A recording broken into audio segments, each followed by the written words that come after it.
എല്ലാവർക്കും ടീ ടോക്സിലേക്ക് സ്വാഗതം. നമ്മളെല്ലാവരും ഷോപ്പിങ്ങിന് പോകാറുണ്ട് അല്ലേ? പ്രത്യേകിച്ച് സൂപ്പർ മാർക്കറ്റുകളിലോ മാളുകളിലോ ഒക്കെ പോകുമ്പോൾ വലിയ അക്ഷരത്തിൽ എഴുതി വെച്ചിരിക്കുന്നത് കാണാം, buy one get one free, അല്ലെങ്കിൽ ഫ്ലാറ്റ് 50% ഓഫ്, അതുമല്ലെങ്കിൽ ഒൺലി ഫോർ ടുഡേ. ഇത് കാണുമ്പോൾ നമ്മൾ എന്ത് ചെയ്യും? അയ്യോ, ഇത് വലിയ ലാഭമാണല്ലോ എന്ന് കരുതി ചാടി വീണ് സാധനങ്ങൾ വാങ്ങും.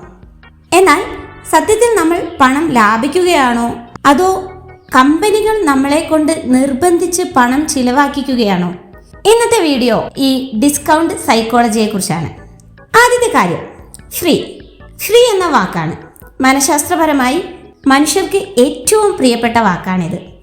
ഉദാഹരണത്തിന്, നമുക്കൊരു കുപ്പി ഷാമ്പു മതി, പക്ഷേ അവിടെ ബൈ വൺ ഗെറ്റ് വൺ എന്ന് കണ്ടാൽ നമ്മൾ ഒന്നിന് പകരം 2 എണ്ണം വാങ്ങും.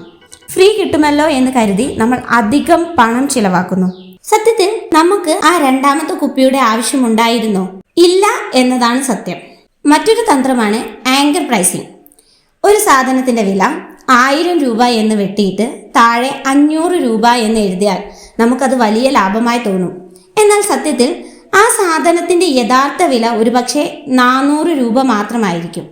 1000 എന്ന വലിയ സംഖ്യ നമ്മുടെ മനസ്സിൽ ഒരു ആങ്കറായി പതിയും.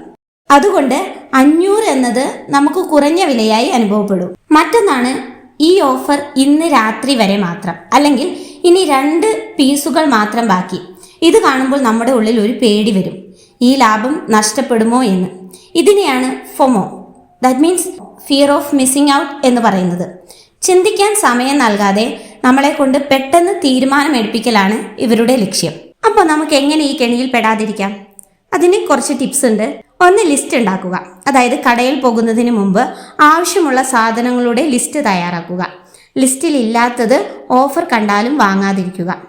മറ്റൊന്നാണ്, വലിയ ഓഫറുകൾ കാണുമ്പോൾ ഉടനെ വാങ്ങാതെ ഒരു ദിവസം കാത്തിരിക്കുക. പിറ്റേ ദിവസം അത് നമുക്ക് അത്യാവശ്യമെങ്കിൽ മാത്രം വാങ്ങുക. മറ്റൊന്ന്, യഥാർത്ഥ വില നോക്കുക. അതായത് ഓഫറിന് മുമ്പുള്ള വിലയല്ല, ഇപ്പോൾ നിങ്ങൾ നൽകുന്ന പണത്തിന് ആ സാധനം അർഹമാണോ എന്ന് മാത്രം നോക്കുക. നിങ്ങൾക്കത് അത്യാവശ്യമാണോ എന്ന് മാത്രം നോക്കുക.